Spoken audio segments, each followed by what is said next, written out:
അയാൾ കൊലപാതക കേസിലെ പ്രതിയല്ല, അയാൾ തീവ്രവാദിയല്ല, അയാൾ ഒരു തരത്തിലുള്ള രാജ്യദ്രോഹ കുറ്റവും നടത്തിയവനല്ല. അവിടെ വീടിൻ്റെ അകത്ത് എന്ന് ബെഡ്റൂം നോക്ക് ചെയ്തിട്ട് അറസ്റ്റ് ചെയ്ത് കൊണ്ടുവരാവുന്ന ഒരു അടിയന്തര സാഹചര്യവും നാട്ടിൽ നിലവിലില്ല. അറസ്റ്റ് ചെയ്യാൻ വന്ന പോലീസിനെയും ഭയപ്പെടുന്നില്ല, അറസ്റ്റ് ചെയ്യാൻ പറഞ്ഞയച്ച പിണറായി വിജയനെയും ഭയപ്പെടുന്നില്ല.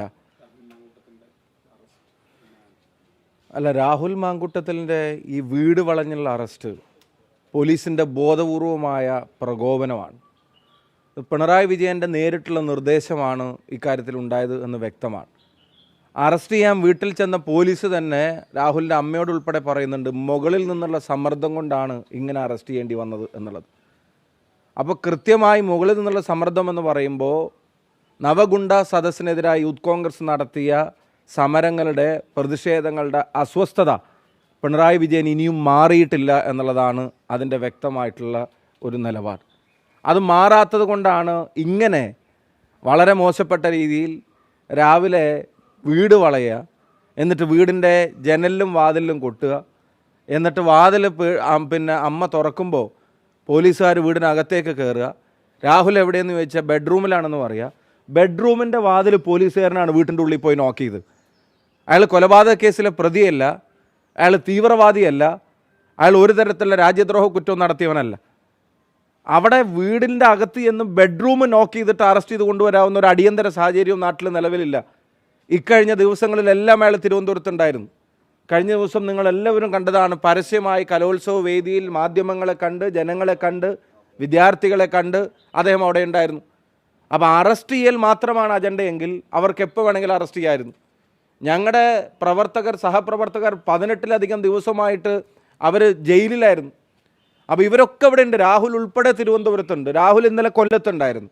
അപ്പോൾ അവിടെ നിന്നൊന്നും അറസ്റ്റ് ചെയ്യാതെ വീട്ടിലേക്ക്, അമ്മയും സഹോദരി അടക്കമുള്ള വീട്ടിലേക്ക് ഈ പുലർച്ചെ ഇരച്ചു കയറി ബെഡ്റൂമിൻ്റെ വാതിൽ കൊട്ടിയിട്ട് അറസ്റ്റ് ചെയ്ത് കൊണ്ടുവരാൻ മാത്രം എന്തു കുറ്റമാണ് രാഹുൽ ചെയ്തത് എന്നുള്ളത് പിണറായി വിജയൻ വ്യക്തമാക്കണം. ഒരു കാര്യം വളരെ വ്യക്തമാണ്, അറസ്റ്റ് ചെയ്യാൻ വന്ന പോലീസിനെയും ഭയപ്പെടുന്നില്ല, അറസ്റ്റ് ചെയ്യാൻ പറഞ്ഞയച്ച പിണറായി വിജയനെയും ഭയപ്പെടുന്നില്ല. ഞങ്ങൾ ആർഷോ മോഡൽ പോലീസിൻ്റെ ഓമനിക്കൽ പ്രതീക്ഷിച്ച് സമരത്തിനിറങ്ങിയവരല്ല, പോലീസിൻ്റെ താലോലിക്കൽ പ്രതീക്ഷിച്ച് സമരത്തിനിറങ്ങിയവരല്ല. വാ മോനെ ആർഷോ എന്ന് വിളിക്കുന്ന പോലീസിൻ്റെ ആ മുഖം ഞങ്ങൾക്ക് കാണാൻ വേണ്ട, ഞങ്ങളത് പ്രതീക്ഷിക്കുന്നുമില്ല. കരയിലെ കുഞ്ഞ് എന്ന് പറഞ്ഞിട്ട് സമരത്തിൽ പങ്കെടുത്ത പെൺകുട്ടികളെ താലോലിക്കുന്നതൊക്കെ SFI പെൺകുട്ടികളെ താലോലിക്കുന്നതൊക്കെ നമ്മൾ കണ്ടതാണ്. അതുകൊണ്ട് ഞങ്ങൾക്ക് അറസ്റ്റും അതിൻ്റെ നടപടികളൊന്നും ഞങ്ങൾ ഭയപ്പെടുന്നില്ല. പക്ഷെ ഞങ്ങളുടെ ചോദ്യം, വീട്ടിൽ കയറി വന്ന് ഈ പോക്രിത്തരം കാണിക്കാൻ മാത്രം എന്ത് പ്രകോപനമാണ് ഇവിടെ ഉണ്ടായത്? അറസ്റ്റ് ചെയ്യാനാണെങ്കിൽ പോലീസിന് അത് എങ്ങനെയാവുമായിരുന്നല്ലോ. ഇനി മാത്രമല്ല, അറസ്റ്റ് ചെയ്യേണ്ടത് ഒരു അനിവാര്യതയാണെങ്കിൽ അവിടെ നോട്ടീസ് അയച്ച് വിളിച്ചാൽ വരാത്ത ആളൊന്നുമല്ല രാഹുൽ മാങ്കൂട്ടത്തിൽ. നിങ്ങളൊരു കള്ള കേസ് ഉണ്ടാക്കിയിട്ട് അയാളെ ചോദ്യം ചെയ്യാൻ വിളിച്ചല്ലോ. അയാൾ മുൻകൂർ ജാമ്യത്തിന് പോയില്ലല്ലോ. അയാൾ ഏതെങ്കിലും തരത്തിലുള്ള ലീഗൽ പ്രൊട്ടക്ഷൻ എടുത്തിട്ട് അറസ്റ്റ് ഒഴിവാക്കാൻ വേണ്ടിയല്ലല്ലോ. ഷോർട്ട് നോട്ടീസിൽ വിളിപ്പിച്ചിട്ട് പോലും അയാൾ 24 മണിക്കൂറിനകത്ത് തിരുവനന്തപുരത്ത് മ്യൂസിയം പോലീസ് സ്റ്റേഷനിൽ ഹാജരായത് നമ്മൾ കണ്ടതാണ്.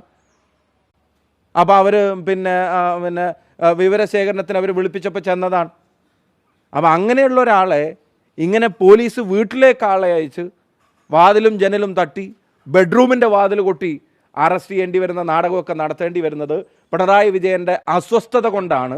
നവഗുണ്ട സദസ്സ് പൊളിഞ്ഞതിൻ്റെ ചൊറിച്ചിൽ കൊണ്ടാണ് പിണറായി വിജയൻ ഈ ചെറുപ്പക്കാരനെ ഇങ്ങനെ ഈ രീതിയിൽ അറസ്റ്റ് ചെയ്യാനുള്ള നിർദ്ദേശം കൊടുത്തത്. പോലീസ് തന്നെ പറയുന്നു മേലെന്നുള്ള നിർദ്ദേശപ്രകാരമാണ് എന്നുള്ളത്.